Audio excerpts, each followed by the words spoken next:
hoje é o livro de Êxodo. Significa, no grego, saída. Em hebraico é Weleh Shemot, que significa e estes são os nomes, que é assim que o livro começa no original. Foi escrito também por Moisés, mais ou menos na mesma época em que Gênesis foi escrito, e narra desde antes do nascimento de Moisés até o início da caminhada no deserto de Sinai. Vai de mais ou menos de 1600 a 1500 a.C.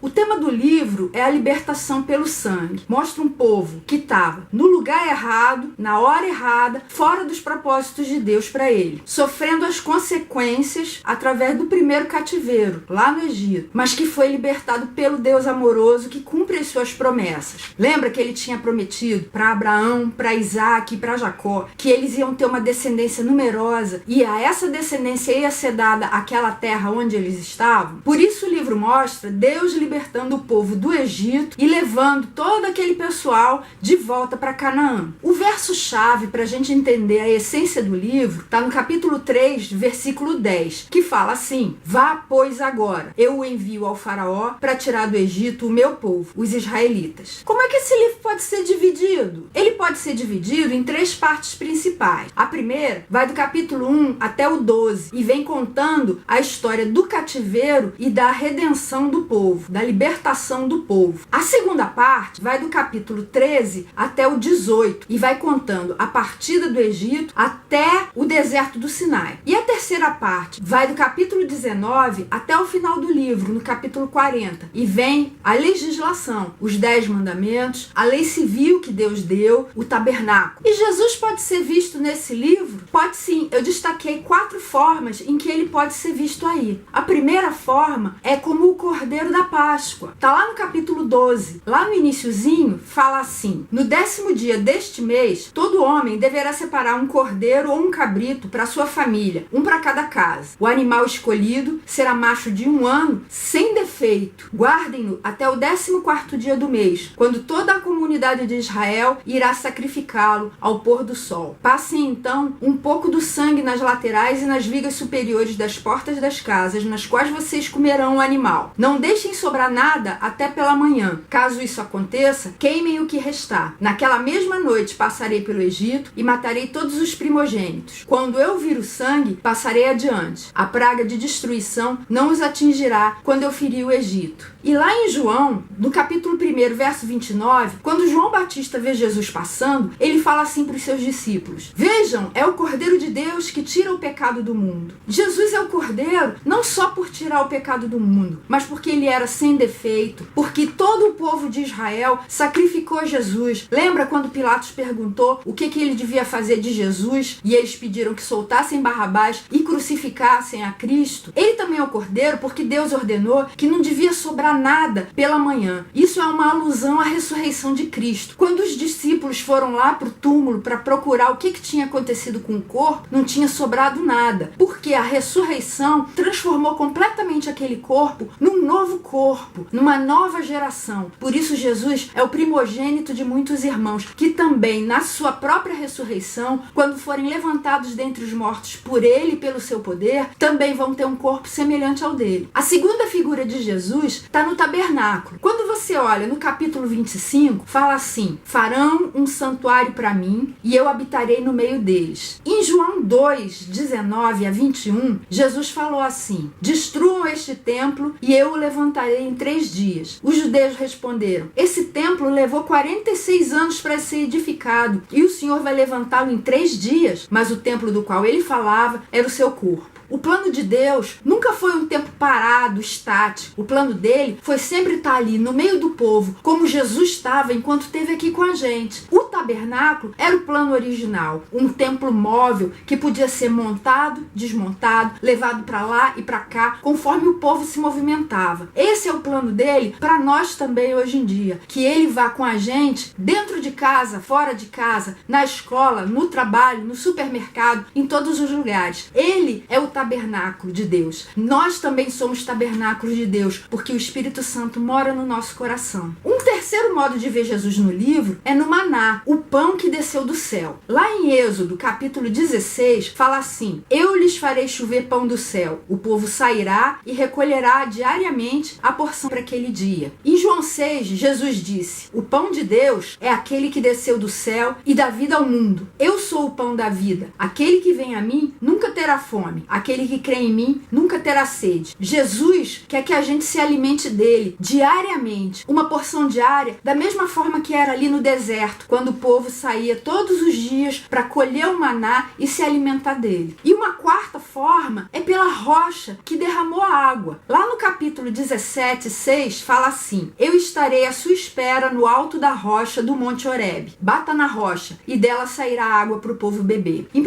Coríntios 10, Paulo fala que todos comeram do mesmo alimento espiritual e beberam da mesma bebida espiritual, pois bebiam da rocha espiritual que os acompanhava, e essa rocha era Cristo. Jesus também foi ferido como aquela rocha. Ele é a rocha firme dos séculos, da eternidade, onde a gente pode construir a nossa casa, toda a nossa vida, se apoiar e beber dela, porque ele foi ferido em nosso favor. Além disso, vocês lembram quando ele morreu, que o guarda, para confirmar se ele tinha morrido mesmo, espetou o lado dele e saiu água? Essa água também está tipificada aqui. Da rocha saiu a água que verteu do corpo de Jesus, e da rocha também saiu a água que tipifica a água que a gente bebe quando a gente vai a ele. E que aplicações práticas eu posso tirar de Êxodo para minha vida? A primeira é a respeito de Moisés. Ele passou 40 anos achando que ele era alguém, passou mais 40 anos aprendendo que ele não era ninguém, e outros 40 anos aprendendo o que Deus pode fazer com um João ninguém. Quem disse isso não fui eu não, foi Moody. Lá em Atos 7, Estevão estava explicando assim para o povo de Israel. Ao completar 40 anos, Moisés decidiu visitar seus irmãos israelitas. Ao ver um deles sendo maltratado por um egípcio, saiu em defesa do oprimido e o vingou, matando o egípcio. Ele pensava que seus irmãos compreenderiam que Deus o estava usando para salvá-los, mas eles não o compreenderam. No dia seguinte, Moisés dirigiu-se a 2 israelitas que estavam brigando e tentou reconciliá-los, dizendo: homem, vocês são irmãos, por que ferem um ao outro? Mas o homem que maltratava o outro empurrou Moisés e disse: quem o nomeou líder e juiz sobre nós? Quer matar-me como matou o egípcio ontem? Ouvindo isso, Moisés fugiu para Midian, onde ficou morando como estrangeiro e teve 2 filhos. Passados 40 anos, apareceu a Moisés um anjo nas labaredas de uma sarça em chamas no deserto, perto do Monte Sinai. Ele o tirou de lá, fazendo maravilhas e sinais no Egito, no Mar Vermelho e no deserto durante 40 anos. Uma segunda lição que a gente pode extrair é que o sangue do Cordeiro libertou o povo da morte e da escravidão, mas o Cordeiro não era para ser só sacrificado, ele era para ser comido também. Isso está lá em Êxodo 12. Se você for olhar em Hebreus capítulo 9, fala que sem derramamento de sangue não há perdão. E João 6, a partir do versículo 54, fala: todo aquele que come a minha carne e bebe o meu sangue tem a vida eterna, e eu o ressuscitarei no último dia. Da mesma forma como o Pai que vive me enviou, e eu vivo por causa do Pai, assim aquele que se alimenta de mim viverá por minha causa. É a gente sendo libertado pelo sangue de Jesus e se alimentando da carne dele, da vida dele. Ou seja, depois da salvação vem o alimento, a adoração, a comunhão, a santificação e o serviço. E a terceira lição que eu percebi é que logo depois da libertação, Deus mandou o povo para o deserto, um lugar de sofrimento, de aridez, onde tudo é muito mais difícil de se conseguir: alimento, roupa, proteção. E no meio disso tudo, Deus providenciou todas as coisas de que eles iriam precisar. Olha só, em Êxodo 14, fala que Deus providenciou proteção. O anjo de Deus que ia à frente dos exércitos de Israel retirou-se, colocando-se atrás deles. Os egípcios não puderam aproximar-se dos israelitas durante toda a noite. Deus providenciou também alimento. No capítulo 16, mostra que Deus mandou o maná do céu. Deus providenciou água também. Lembra a rocha que foi ferida? Está lá no capítulo 17. Deus providenciou também o conhecimento da sua vontade, através dos 10 mandamentos. Isso está lá no capítulo 20. E providenciou comunhão com Ele mesmo. No capítulo 25,